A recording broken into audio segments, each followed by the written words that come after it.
Στη συγκεκριμένη βιντεοπαρουσίαση θα δούμε μερικές συχνές ερωτήσεις και απαντήσεις σχετικά με τα ψηφιακά παραστατικά διακίνησης δελτία αποστολής. Πάμε αρχικά να δούμε τι αλλάζει στα δελτία αποστολής. Από 1η Τετάρτη του 2025 θα τεθούν σε εφαρμογή τα ψηφιακά παραστατικά διακίνησης. Όσες επιχειρήσεις διακινούν αγαθά, οφείλουν τα παραστατικά τους να αποστέλλονται στην πλατφόρμα του MyData. Η πρώτη φάση θα ξεκινήσει με τις επιχειρήσεις με έσοδα πάνω από 200.000 ευρώ και τις επιχειρήσεις ανεξαρτήτως ύψους ακαθάριστων εσόδων που δραστηριοποιούνται στους τομείς ενεργειακά προϊόντα, οικοδομικά υλικά, φαρμακευτικά προϊόντα και είδη υγιεινής. Στο σημείο αυτό αξίζει να σημειώσουμε ορισμένες εξαιρέσεις από το ψηφιακό δελτίο αποστολής.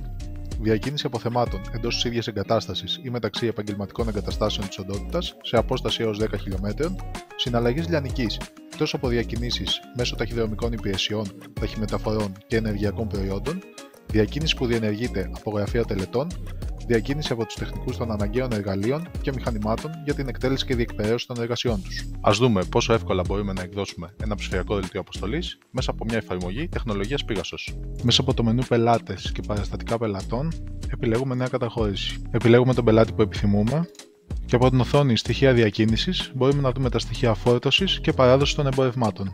Έχουμε δυνατότητα να προσθέσουμε είδη κάνοντας μια γρήγορη καταχώρηση ειδών.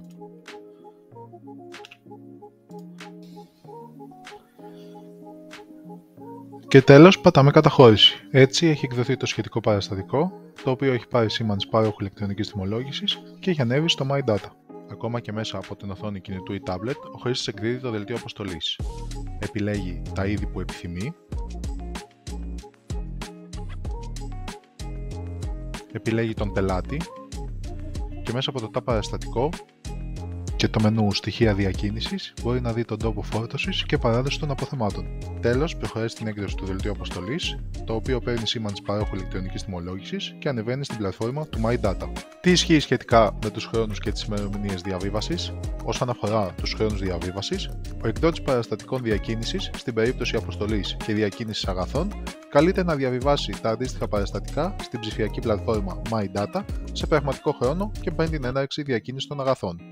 Όσον αφορά τις ημερομηνίες έκδοσης και διακίνησης, στην περίπτωση διακίνησης αγαθών, εφόσον η ημερομηνία διακίνησης δεν συμπίπτει με την ημερομηνία έκδοσης του παραστατικού, τότε θα πρέπει να αναγράφονται υποχρεωτικά και οι δύο ημερομηνίες και να συμπεριλαμβάνονται στα δεδομένα που διαβιβάζονται στο MyData. Η ημερομηνία διακίνησης δεν μπορεί να υπερβαίνει τις 5 ημέρες από την ημερομηνία έκδοσης του παραστατικού διακίνησης. Γιατί λοιπόν κάποιος να επιλέξει μια εφαρμογή τεχνολογίας Pegasus?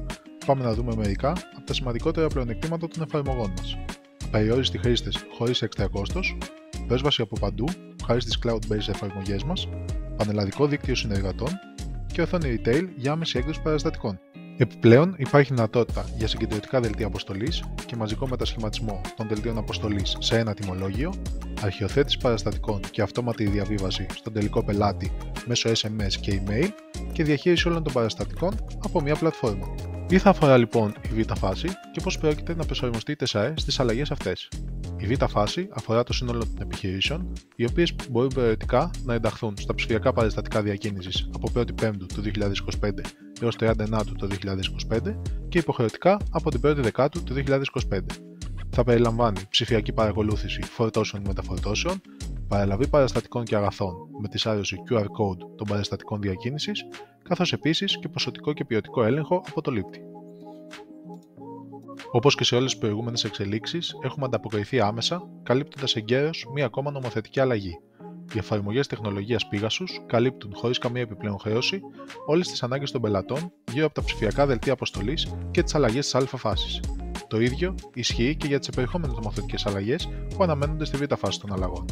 Οι αλλαγές αυτές προσαρμόζονται στις εφαρμογές μας μέσω αναβαθμίσεων και έπειτα από σχετική παραμετροποίηση και εκπαίδευση από τους συνεργάτες μας. Έτσι, προσαρμόζεστε έγκαιρα, άμεσα και απλά σε μία ακόμα νομοθετική εξέλιξη. Στο σημείο αυτό ολοκληρώνει τη συγκεκριμένη βιντεοπαρουσίαση. Το τμήμα Marketing και πωλήσεων της ΤΕΣΑΕ βρίσκεται πάντα στη διάθεσή σας. Μην διστάσετε να επικοινωνήσετε μαζί μας για μια δωρεάν παρουσίαση και μην ξεχάσετε να κάνετε εγγραφή στο κανάλι της ΤΕΣΑΕ στο YouTube και στα υπόλοιπα social media.